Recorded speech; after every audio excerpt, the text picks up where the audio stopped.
Thanks for tuning in and welcome back to the shop. A little bit of a different direction today because outside it looks like this. Nope.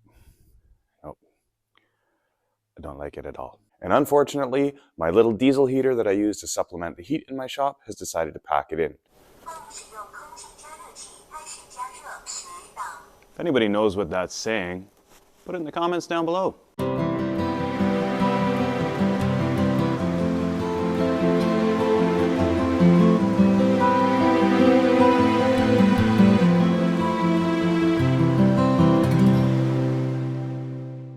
This is what is known as a Chinese diesel heater. It is a small self-contained unit with a heater in the bottom. It's got a fuel tank here. This is where the hot air comes out. That's where the air goes in.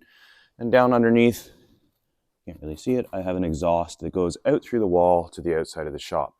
These normally run off of 12 volts, so up on top I have a small power converter that takes it from 120 volt wall power AC to 12 volts DC.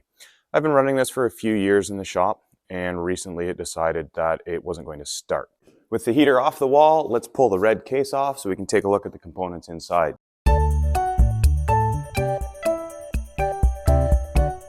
With the casing off, we can see clearly the fuel tank, the heater, and up here is the fuel pump. Down underneath in the bottom here, where the exhaust and the intake and the fuel line actually come in, there's 4 bolts. So I'm going to disassemble this section because the heater is what I need to get at. Well, this has the potential to get quite interesting.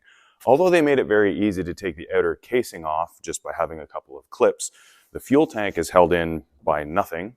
The fuel pump is held in with 1 bolt, so all of this comes apart quite easily.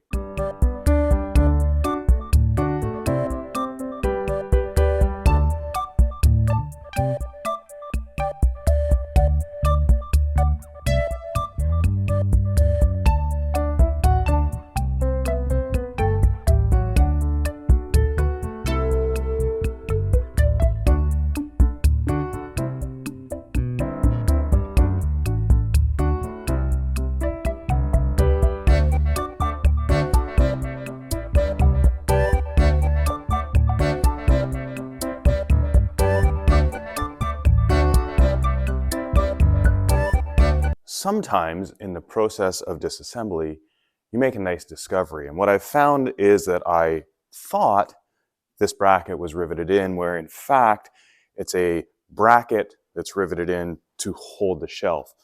It looks as if the shelf simply lifts out of the bracket and makes things a lot easier. That makes a lot more sense. It appears possibly that the diameter of the fuel line doesn't actually fit through the hole because there's a barb that comes off the bottom and then the fuel line is pushed on. So I may actually have to remove the fuel line for the barb to fit through the hole. You can see here it's not quite what I thought, but here's the fuel line and the hose barb that comes through, and you can see there's a little cutout right beside it. So it's just not quite in the right place. If I shift the heater over, this hose and tube will line up with that cutout and I should be able to lift it. All the mounting bracket holes are slotted, you can see here, so the heater should be able to slide over enough to clear into that groove.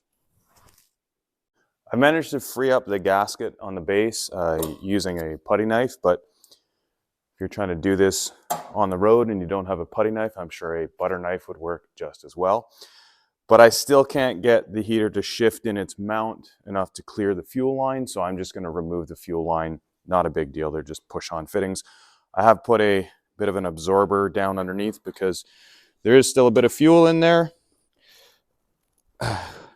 It may help if you're having trouble getting this fitting off to try and heat it a little bit. I would not recommend heating it with a flame. But if you got something you can use like a hair dryer, it might help to stretch this out to remove it without snapping it. It's fighting me coming off as well, so I'm actually just going to keep pulling, and that helps push the tube down on the fitting. There we go.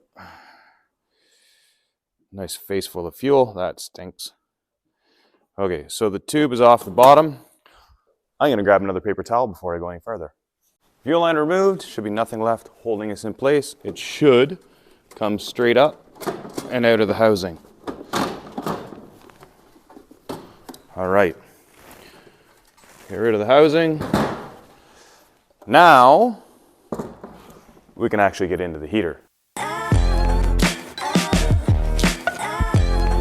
With the heater now removed from its casing, we can start taking apart the combustion chamber to find out what's actually going on.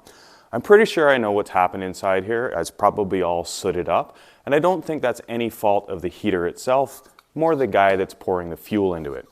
This is a diesel heater, and you may have noticed that my fuel tank is quite black. That is because I decided, after watching a video on YouTube, to see if my heater would run off of a mix of diesel and used motor oil. I can tell you it will run, but I wouldn't recommend it, as you can see by what I'm doing now.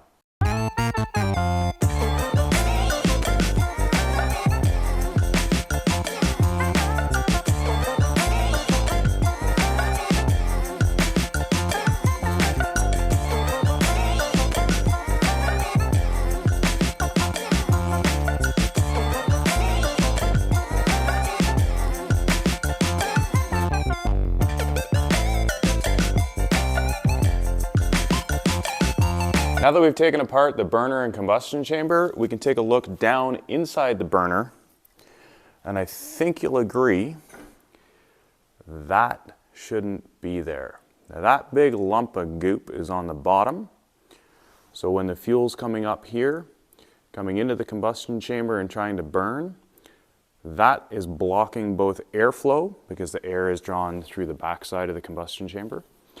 It's also blocking fuel from coming in. So we're not going to get a proper burn happening with that. In addition, we look in the back of the main housing. This is probably nowhere near as critical, but you can also kind of see down in the back there, it's a little bit sooty, not nearly as much. Let me see if I can get that light a little better. There we go. You can see there's a bit of buildup in the back there. I don't think that would have been causing any issue, but the other one definitely. So let's get that cleaned up and put it back together. I'm going to start cleaning by trying to gently pull out the larger chunks that are in here.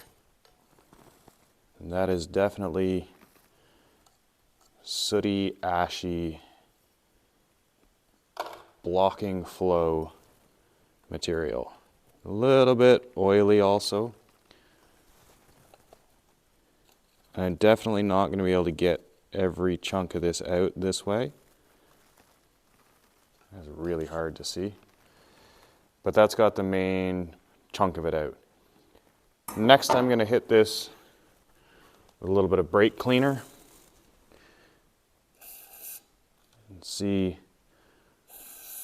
what kind of, we definitely get some nastiness coming out there. Again. Might need to do a bit of a soak in something because that stuff's pretty hard.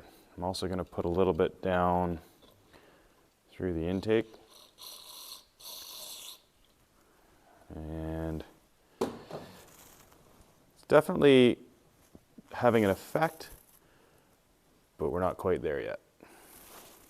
With a little bit more time with some brake cleaner and some pokey tools, I think I've got most of it out of there. I trust you can see in there and it looks a little better. So I'm going to put this back together and see if it works.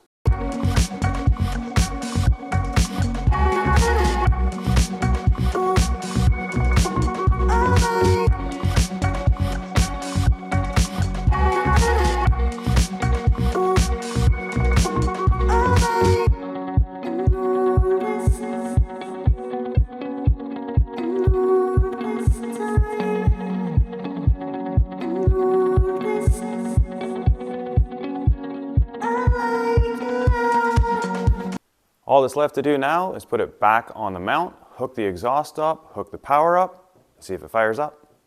All reassembled, connected back to the wall, exhaust is outside.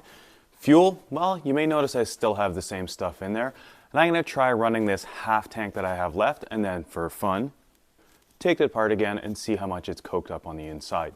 That's going to tell me if that was just a buildup of fuel over the last 2 years, or really if it was a buildup from the oil-diesel mix.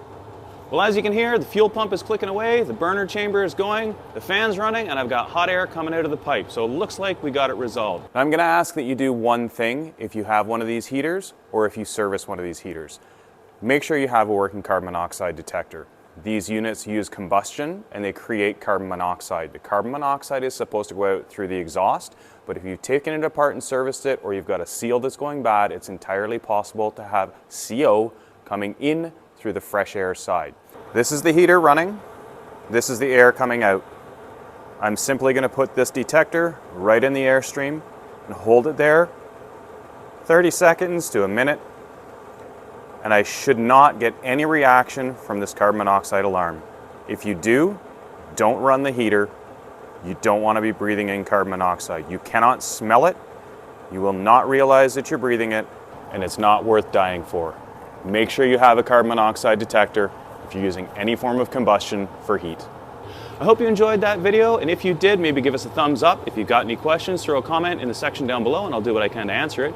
If you think this video would help someone, go ahead and share it around. Maybe consider subscribing because there's plenty more to come. Thanks for watching, and we'll see you next time.